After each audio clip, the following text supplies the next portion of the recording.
Good morning, everyone. Daniella Cruz here. Sorry I haven't made a video in a little while. I actually had a death in the family. My great-grandfather, Raymond Blanchard, has passed away at the miraculous age of 94 years old. 94, that's a long time. I love him and miss him, and I know he's looking down on me right now as I'm making this video. Shout out to him. This video that I am making today is something I've touched on a little bit before, but I feel like it needs to be touched on a little bit more. Most people who are transgender and people who aren't know about the bathroom issue that's been going on. Me personally, as transgender, have not become comfortable enough yet to use the women's locker room because, one, I'm not further along in my transition to use the women's locker room. So I'm using the neutral bathroom, which is like a family bathroom, or a family locker room like at my work. But I see it all over Facebook, all over Twitter, in the news, in papers, in magazines, and I've gotten a couple people asking me questions. It's like, is there a rule or is there a policy for people using different bathrooms? And most commonly we think men use the men's room, women use the women's room,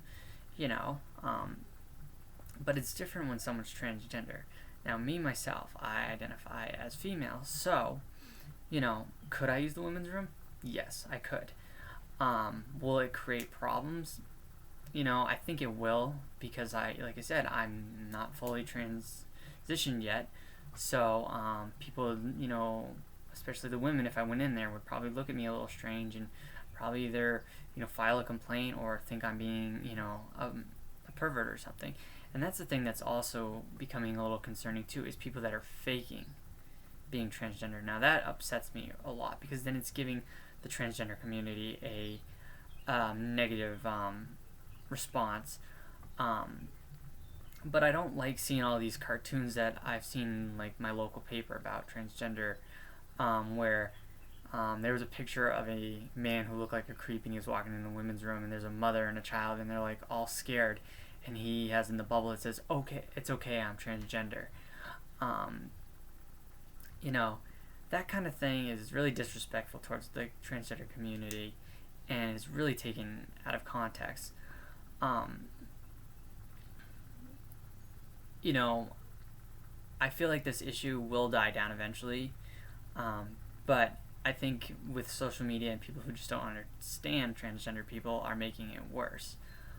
Now somebody asked me a question recently, well, what do I do if there's somebody who's transgender in the bathroom? And my whole thing was, if there's somebody who's transgender in the bathroom, there's nothing really you can do about it. They're, not breaking a law. They're not, unless they're doing something really like, like sexual assault or, taking inappropriate pictures or something that's not right for the bathroom. I haven't really seen this issue too much in my hometown. I mean, I've had friends tell me stories and stuff like that, but I haven't experienced it, myself. And I know probably someday, once I get a little further into my transition, that I probably will deal with that. Seeing all these articles and these things on social media and talking to friends, that I think it's preparing me a little bit for it. So, I mean, as much as it's a negative aspect, it's also kind of a learning curve too for me and for others. People are saying now, oh, we're going to make neutral bathrooms in every place, public place, and that'll solve the problem. It's like, that's not really a solution, because you're like pretty much isolating people. Like, what's going to happen to me and other people? Like, let's say further down the line, when I am fully 100%, transitioned, when I'm a woman, 100%, am I going to have to use that neutral bathroom still? Or am I going to be allowed to use the women's room just like everyone else? Same thing for female to male. what's going to happen with them? Are they going to be allowed to use the men's room, or are they going to have to use that neutral bathroom? You know, these are two very big questions that there's no simple answer to, and some people will slam their hand down and be like, I have the answer to it, and this is how it should be, cut and dry, black and white. But in today's society, that's not how it works. You know, another concern that someone brought up to me is, well, kids use the bathrooms.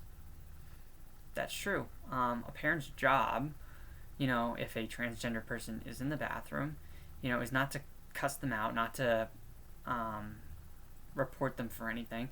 If a child asks or seems like it has questions, a parent should take the responsibility and explain to their child, what's going on. I mean, a child might be confused of what's transgender, but, at least they can give the child some kind of perspective of what's going on so the child doesn't seem confused.